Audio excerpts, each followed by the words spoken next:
And we are back with the third segment of the GSMC Basketball Podcast, where I'm going to, once again, as I said earlier, I'm going to talk about the matchups that went on last weekend, because obviously we were all way too busy watching football and watching Taylor Swift.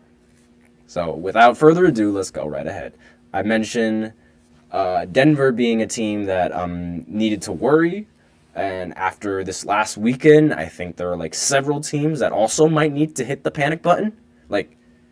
The Nuggets aren't one of them that need to hit that panic button, the panic button, but they do need to stay on their toes just a little bit. The Heat are a team I mentioned before that are capable of making deep playoff runs despite being a low seed, and they've proven it making it to the finals with Jimmy, despite being an underdog in a lot of those series. However, they lost in a blowout to the Knicks. A lot of people are losing in blowouts to the Knicks recently. It came as a sacrifice from the Knicks, however, as they lost Julius Randle to a shoulder being dislocated. So it's not one, but two teams that need to hit that panic button. Because not only does Miami have to Miami have to face the fact that they lost to the Knicks, who are a great team now, but they aren't one of the top teams that I think have a chance to make it all the way to the conference finals, like the Bucks and the Celtics, because they are running the East. So if they're having this much trouble against New York, imagine how much trouble they're going to have against some of the other teams in the East. But apart from the Miami Heat needing to enter panic mode, the Knicks might need to enter panic mode because now Julius Randle is hurt. Me personally, I'm not a big fan of Julius Randle. I'm not even going to lie to you. I do not like Julius Randle's game. I think it's lazy. I think it's weak. I think it's slow. I think it's not it. I don't get the thrill of watching him, because there are times where if he's not hitting his shots, he just doesn't play defense. And his effort is just lacking sometimes, especially on the defensive end. He's not that strong of a rebounder as I think he should be. And everything, he doesn't even shoot beautifully left-handed. Now I'm just nitpicking, but regardless, I don't really find I don't find the aspects of his game all that intriguing to me. So I personally think the Knicks are going to be fine, because not only do they still have a good enough team and good enough players around them with the OG Anunoby trade recently coming in, but they also still have Jalen Brunson, who was their leading scorer with 32 and is known for his elite scoring.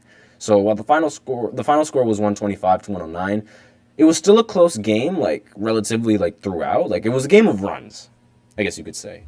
It was good ball between both teams. It's just that the Knicks happened to go on the run at just the right time when they needed it. But a team who might so you might argue that okay, if it was a game of runs and the Knicks just so happened to go on a run late in the fourth, then it's that could have gone either way.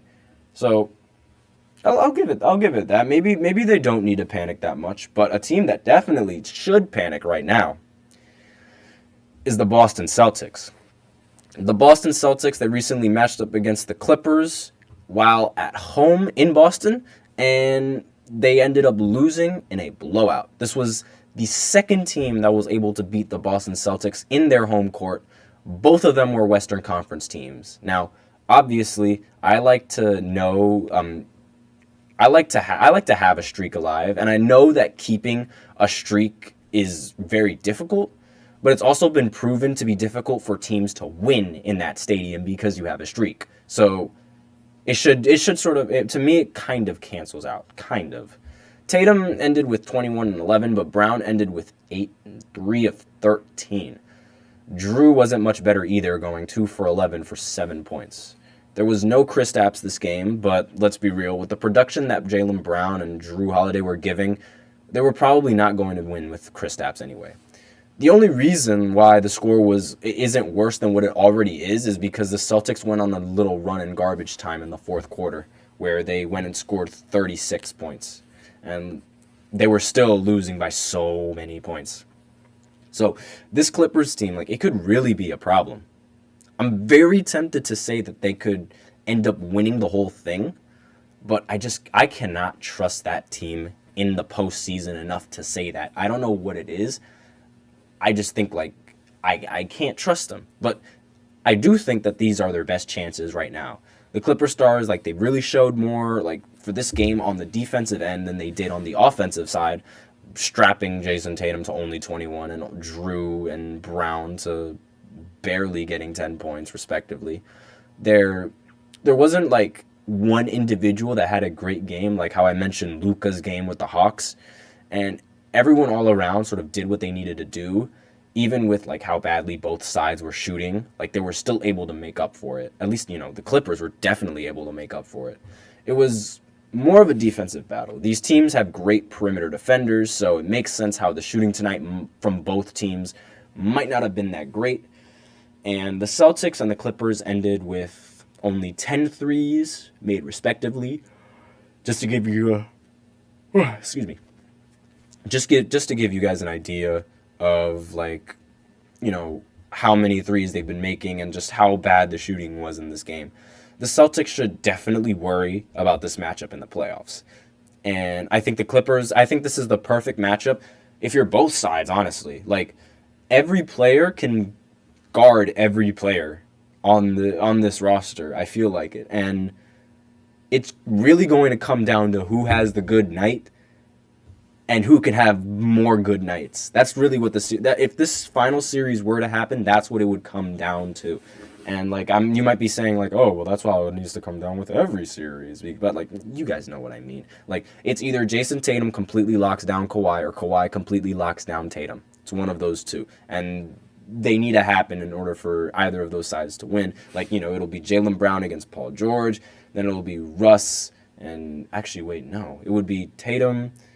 Then it would be Tatum on Kawhi. Then it would be Paul George on Jaylen Brown. Then it would be Harden on Drew, and then it would be Westbrook on, obviously he'll come off the bench, so it would be Man on Derek White. So they have a lot of the Boston Celtics. Like, the fear about Boston is their perimeter defense. The same thing with the Clippers. Like, I mean, Harden doesn't really have that perimeter defense, but Paul George and Kawhi Leonard definitely do, along with, like, some flares of Russell Westbrook. Whenever Westbrook isn't, like, trying to get a rebound, he can play some decent defense. However, this matchup, again, is all dependent if all these players can overcome the playoff bugaboos. Like, as I mentioned before with the Clippers and Harden, they've been notorious for missing, for failing when the light shines the brightest, and they're like the Niners of the NBA, the Celtics. We can put it that way. Actually, wait, no. Yes, yeah, they're the Niners of the NBA in the sense that every team or every single one of their fans, they think they have a shot, and they legitimately do because of their team and their rosters. But at the end of the day, they end up falling short and not winning the whole thing. That's what San Fran has a tendency of doing, and that's what Boston has a tendency of doing. And the same thing kind of applies with the Clippers, other than, like, the Clippers not necessarily always having a good roster. But when they do, they always end up falling short. And the individual players, Harden and Westbrook, are very well known for falling short. So I'm very, like, skeptical on these guys, on these two teams in the playoffs.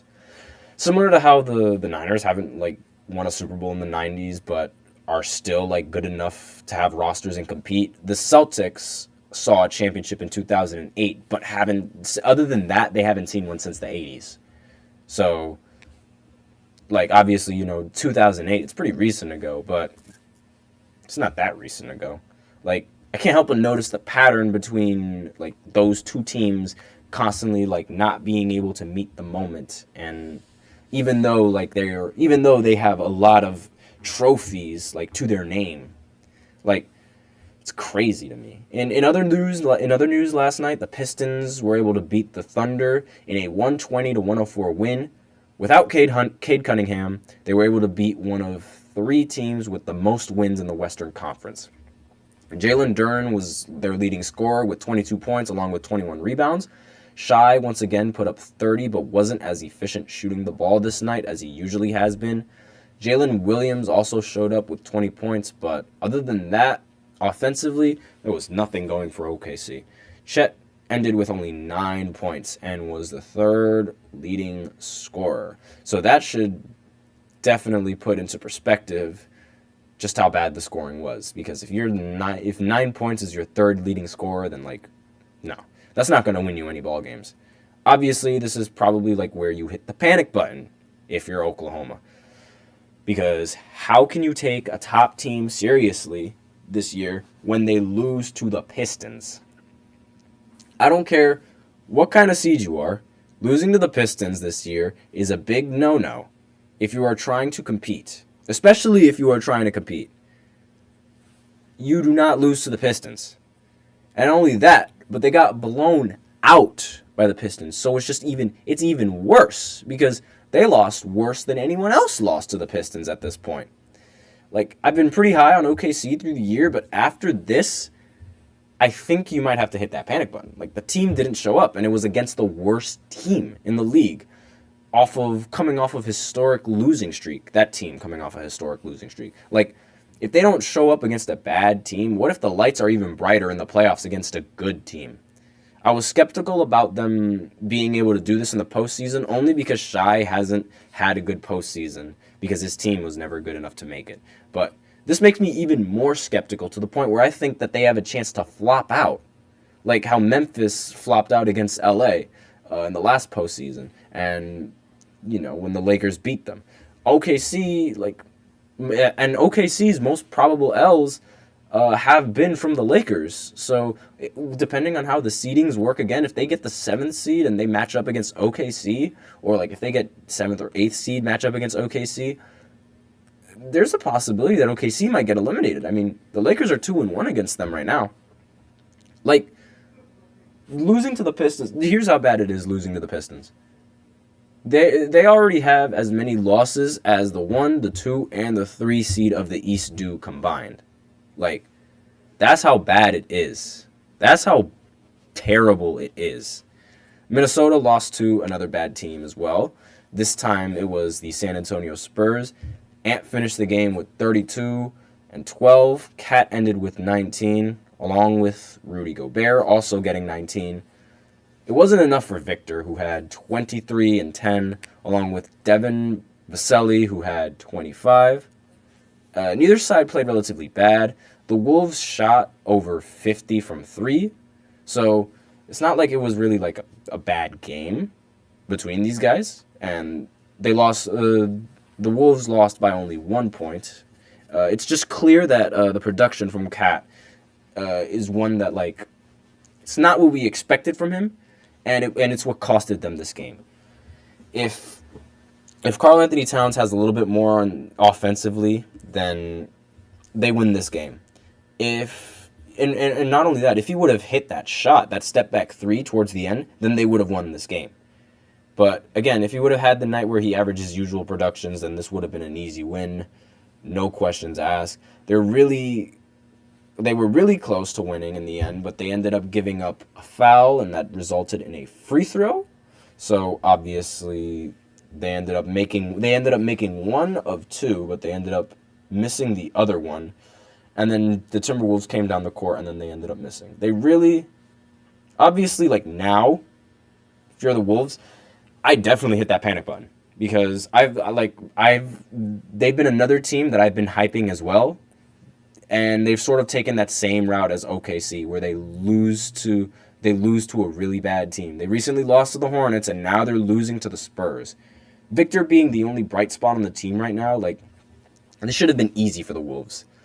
They have this matchup Gobert to deal. They have the great matchup in Gobert to deal with him. If they can't meet the moment against bad teams, how do I know that they'll do it against the good ones when the lights shine the brightest and it matters most?